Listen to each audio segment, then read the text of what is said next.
It's official. Apple and Xbox are coming together.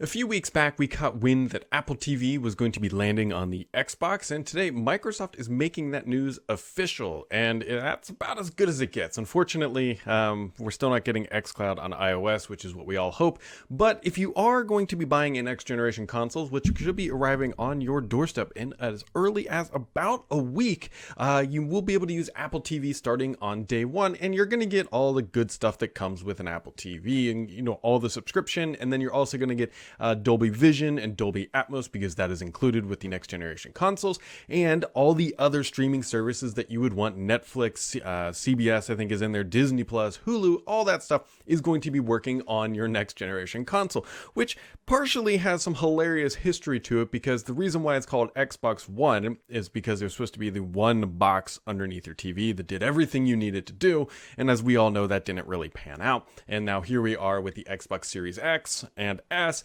and they have all the streaming services, so it's effectively the one box that you realistically need to get all of your streaming services, except for potentially over the air. But again, there's third-party services that you can use to get all that stuff. I digress. The hilarity here is obviously that Microsoft is allowing Apple TV to come to the Xbox while they sort of work through the meandering tentacles of the App Store policies on iOS, trying to get their stuff over to there. But it looks like they're potentially going to be going the Safari browser the exact same way that Luna, Amazon's game streaming service, has done all that. So, we're about a week away, and Microsoft has done a really fantastic job of just lining up announcements after announcements after announcements, big or small, in the past few weeks. Like, you can go through and look at the backwards compatibility, some of the specs, some of the unboxing stuff. They did a nice job lining up the marketing material up to the launch of the consoles, which are going to be arriving next week. And thanks to a bunch of tipsters, although I'm not going to start tweeting out their photos, they're in the back rooms of every retail store now.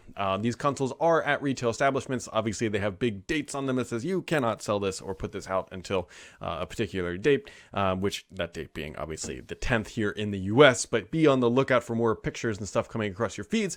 But that's really the big primary news, at least on this Monday, that Microsoft is making sure that if you want to stream anything on your console, you're going to be able to do it, and you're also going to get the best of breed, the Dolby Atmos, the Dolby Vision, provided the application and content. That's the key there, and the content does support that functionality. There's some really good stuff out there on Disney Plus that supports it, and so you can go check that out too on your brand new console. That's all we got for now, guys. Keep it locked here for more news as it comes from the Microsoft family.